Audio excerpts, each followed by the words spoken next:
Texans have heard for years now how Democrats are working to turn the state blue. Republicans, though, continue to win. Is anything going to be different in 2026? The director of the Lone Star Project, a Democratic PAC and strategist, Matt Angle, is here with us this morning. Thanks for being here. Hi, Phil. Good to be here. So we now have a Democratic primary between Congresswoman Jasmine Crockett and State Representative James Tallarico. What are you going to be watching as this progresses? I mean, this race will be over in 2.5 months or so. Yeah, it's a short fuse and it burns fast, so we will know pretty quickly. And what I am convinced is that whatever happens, the candidate that emerges will be stronger than they are now because they're going to compete with each other. It's going to be pretty vigorous. What I'm going to be looking for is the ability and the effort by each one to expand their support.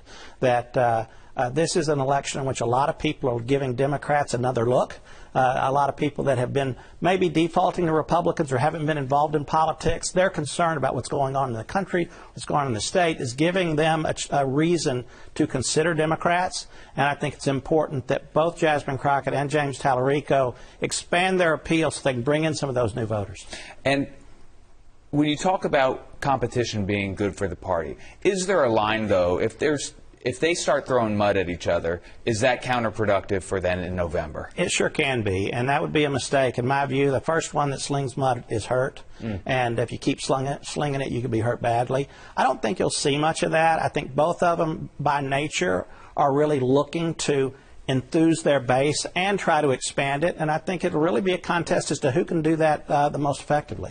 Does this, building a coalition within the Democratic Party to get 50+1 on the Democratic primary, does that run through the Hispanic vote? Well, Hispanics are really an important part of it, for sure. And but Democrats, it's one of the reasons it's so hard, is that we build a coalition. We don't just get everybody who thinks alike and get them to show up. That's the way Republicans win, usually from the right back to the middle. But it's Democrats, we have to pull together people who think of themselves as progressive, people who think of themselves as moderates, and people who think of themselves as conservative, but they're disillusioned with the leadership of the state. And so the key will be whether they can do that, and certainly Hispanics fall into each of those three categories. And a lot of people don't realize that. There are progressive Hispanics, moderate Hispanics, and conservative Hispanics.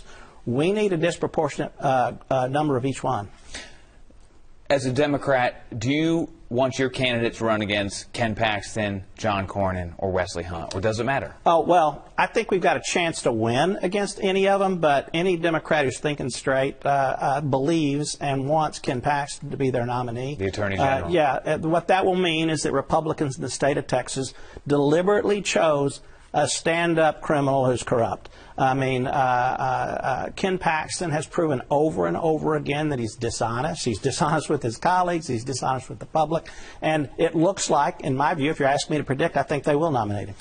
In Congressional District 33, it used to be a Democratic stronghold in Tarrant County. After Republicans changed the lines, it's now a Democratic stronghold in Dallas County. What are you going to be watching for in that race? Well, again, I think that the district itself is the part of a map that's just a political crime. What Donald Trump and in his cowardice, Greg Abbott, in collapsing to him, have done to the state of Texas is just horrible from the standpoint of its effectiveness to have the strongest congressional delegation possible. Now the map's drawn. I think it's really an interesting race because both Colin Allred and Julie Johnson are well liked by the voters within that district. Both of them have served them very, very successfully. And so I think this is a campaign that really comes down to the tactics, kind of who has the strongest message, who does the best job in communicating with voters. And again, I think this is also one in which you don't want to go negative. You want to stay positive because the voters like both candidates. And quickly in the last 30 seconds, we've talked about the federal races, but do you see Democrats having any type of chance in the statewide races? Well, certainly for the U.S. Senate. We talked about that. I think that Ken Paxton will be their nominee. I don't think John Cornyn's got a prayer. I've said and I believe that he's a dead senator walking. So I think that Democrats, if we nominate somebody who can build that broad coalition, we've got a chance to win the Senate race for sure. Governor, Lieutenant Governor, Attorney General, any Well, our governor's candidate is very, very strong, Gina Hinojosa. It's whether or not she has enough money. If she can get the money to compete, I think that Abbott could be vulnerable. I certainly would look at the Attorney General's race. It's an open seat. Yeah, it's an open seat. Nathan Johnson here from Dallas is running, very strong candidate. If he's nominated, I think he definitely has a chance to win. It's an uphill battle for all Democratic. Sure. I mean, in Texas, it's a Republican-leaning seat. Democrats have to get some people who would otherwise default to Republicans to vote for Democrats. All right, Matt Angle, thanks for joining us this morning. Thank you.